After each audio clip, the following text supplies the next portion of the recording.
Could there be a surprise coming from the Federal Reserve? Well, some people, I think, are betting on something like that based off of what the precious metals have done today. Pretty big drop for silver, and gold is down as well. We'll talk about it all as we explore.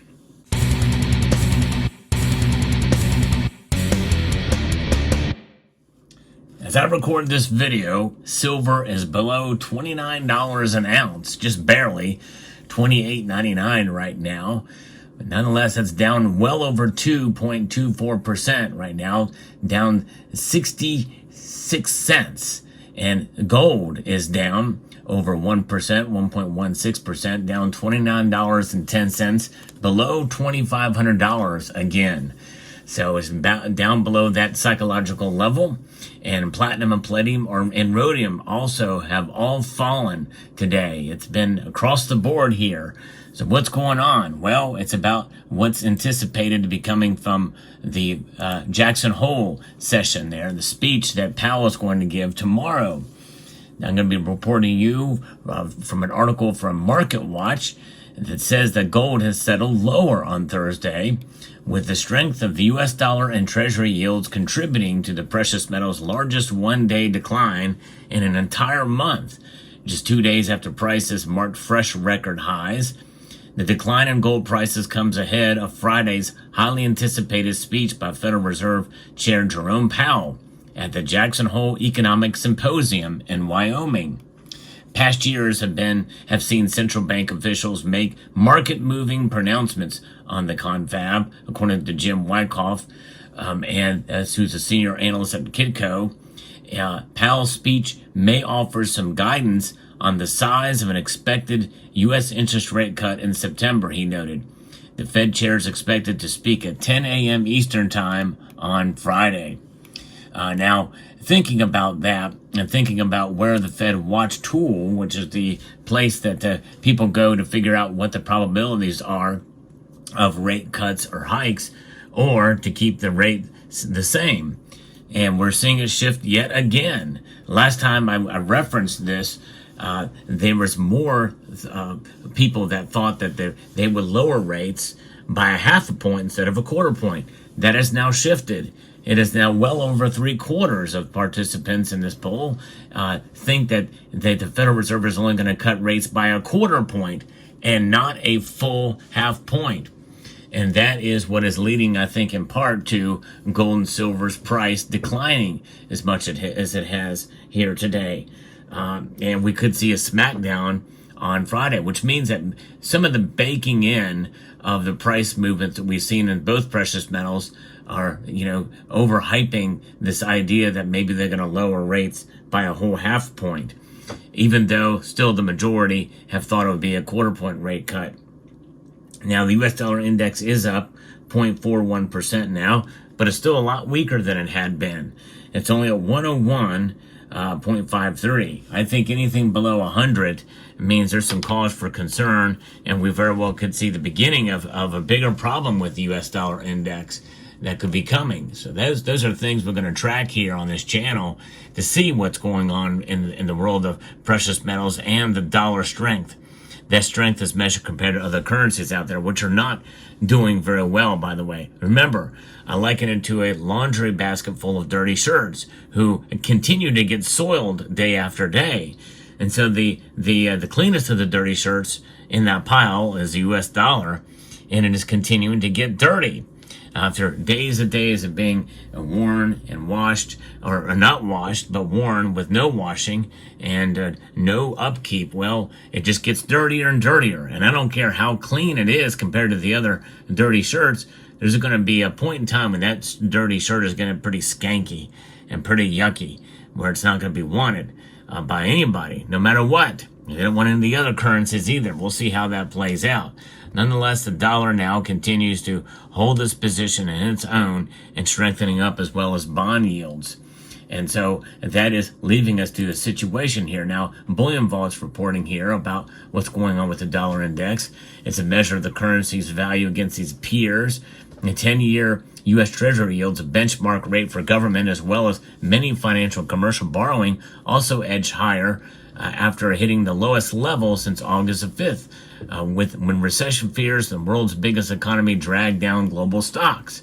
The risk of consolidation or even a correction looms for gold, according to the latest report derivatives platform Saxo Bank's strategy team, with the price action showing signs of exhaustion following the latest rally to fresh records, not least given yesterday's muted response to weaker jobs growth and the FOMC minutes almost confirming a September rate cut. Is pretty much baked in. They're going to cut at least something.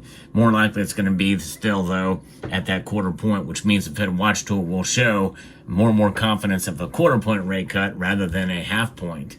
And it may be enough to spurge the economy, or to get us through the election season, where they'll make another one in the November 7th, I think, because after that, election day will be done and it won't matter, and they can do what they do to keep things going for what they think. But anyways, so we'll see. Now, it's fascinating. We can see, with silver taking the brunt of this, it's pretty awful to see the derivatives moving so quickly, causing silver's price to move down.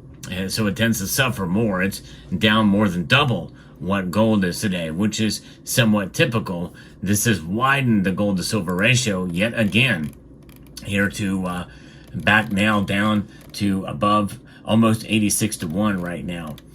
But we'll continue to watch that. But fascinating. The Shanghai Gold Exchange premium over London fell in July, with the average dropping to $12 per ounce from $28 in June.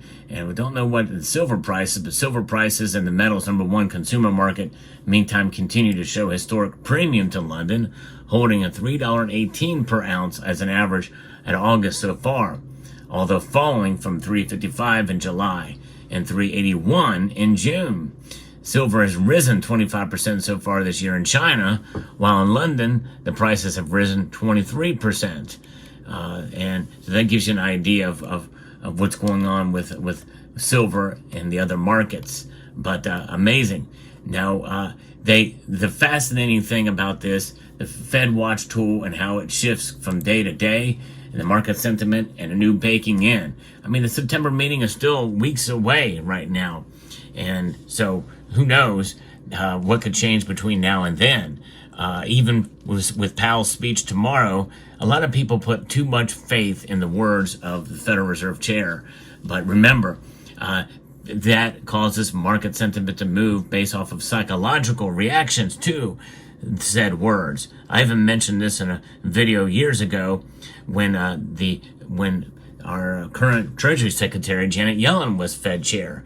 There was one word she said, I forgot the word, I should have remembered it, that moved the markets that day, but it was only for a brief amount of time, and then everything consolidated, came back down to normal. But these day-to-day actions like this, when everybody was all bullish on gold and silver, and then boom, this happens. It's just amazing how quickly things can change, but it does not change the fundamentals of what gold and silver have done for thousands of years and will continue to do. An ounce is an ounce is an ounce. And that's how we should measure our value of gold and silver, rather than by the price in the long run. And that's why we need to think past the intraday movement of the metals markets. Now, you might be saying and yelling at your screen, well, why are you talking about the everyday movement and prices of the markets? Well, because what I do here is, in a sense, is bringing the news to you about the world of precious metals and giving you some of the factors and drivers involving in that day-to-day move, and to also help to really explain it all and to bring perspective in the markets and the moves they make in a certain given time period. But it does not change the fundamentals. And if anything, I use this time an opportunity to encourage stackers to hold on and to buy during these dips. This is a dip, and it would probably be a good opportunity to make purchases if your budget will allow, with the understanding that indeed we could see another move to the downside tomorrow. Fridays tend to be the time when we've seen that in the last few months, where most Fridays end down, sometimes in a pretty big drop down. So after this speech tomorrow morning, well, there likely will be some movement in the markets, and it will all be based off of psychology, because really nothing is going to change in the dynamic of the economy and the way the situation is. It's just going to be a reaction. So if it moves dramatically up, well, likely there's going to be consolidation that will probably happen on Sunday at night when we have our market watch. If the metals move dramatically down, that provides an even greater buying opportunity. Should we wait and see what happens, or will the Federal Reserve surprise us altogether and maybe decide to pause in September? Highly unlikely, but you never know. I don't think his language is going to infer that, but some people may interpret that. A pause would be devastating to the metals. Now, obviously, a rate hike, which actually is probably what should be done, if we should probably raise rates another quarter point. But they're not going to do that because they're not serious about inflation. They celebrate a 0.1% disinflation rate, which is nothing, absolutely nothing, but the market goes crazy for that stuff.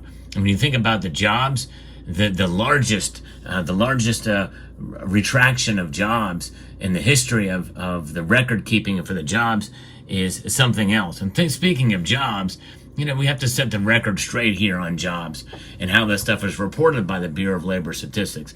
That is the go-to place for job creation over the course of how many decades now? Well, since 1989, as mentioned, and I remember I watched this speech that William Jefferson Clinton, former president of the United States, mentioned, and he fact-checked it 3 times, and guess what, folks? He was right. Only 1 million of the jobs that were created since 1989 happened under Republican administrations. The rest of them happened under Democrat administrations. Yeah, let that sink in for a moment, folks. We have to be fair-minded. We also have to look at the context of all of that data, especially over the course of what happened during the pandemic. All of those jobs losses through no fault of really anybody other than states that have shut things down. Trump didn't shut things down, but all the jobs were lost under his watch after he had essentially, under his administration, created the lowest unemployment numbers across a sector of between multiple different socioeconomic dynamic groups, populations, the lowest at that time. And of course, under Biden, everything improved because the pandemic essentially ran its course, and really it did do it naturally. And so therefore people came back to work. Oh, imagine that. It happens. There's a lot of jobs that are done under presidents that they take credit for, except for when you think about all that credit taken, in reality, it's allowing the private sector to do its thing, or you can pat it from whichever way you want. For instance, under Bill Clinton's 2 terms, well, you remember what he said, kicking, dragging, and screaming. It led to him saying in a major speech, I think at a State of the Union speech, the era of big government is over. And that is not what his wife wanted to hear, and that is not what he really wanted. But he was led there by the Speaker of the House at the time, Newt Gingrich, under the Contract for America, which essentially got passed. So essentially, it was Republican policies that led to that job growth underneath a Democrat president. The dot-com bubble as well contributed as well too. Natural market forces play the largest role in job creation. Presidents preside over it, but nonetheless, they can get in the way to stifle it, or they can get out of the way. And in this case, Clinton got out of the way of it. And of course, they stopped it in 1989. They didn't go back into the Reagan era, where a lot of jobs were created, revenues doubled to the Treasury. And when you think about what happened under George W. Bush, well, you had the 9/11 attacks, which did cause an economic shock. And then jobs were created through most of the Bush presidency until the financial crisis hit, and then and that happened in 2007, 2008, and through all of 2008, jobs were lost during that time. And of course, that was a bipartisan problem there. Remember, presidents can do nothing without congressional approval in terms of budgets, in terms of spending, and that type of thing, or stimulation of the economy one way or the other. They need Congress for that. And so, therefore, that occurred. And then, of course, after that, you have quantitative easing and a lot of federal and a lot of injection of money supply and big government stuff that created a lot of jobs, government jobs, and the hiring of illegal aliens, which is why we saw the most job creation under Biden. and one of the reasons. Anyways, I digress on that point, but nonetheless, gold and silver suffering today a bit, and we will continue to see probably more pain tomorrow. Stay tuned. Let me know what your thoughts are in the comment section down below. Hope you found this video informative, insightful, and educational. Would like to extend a multitude of gratitude to each and every one of you for taking the time to watch, and to encourage you to please rate, share, comment, and subscribe.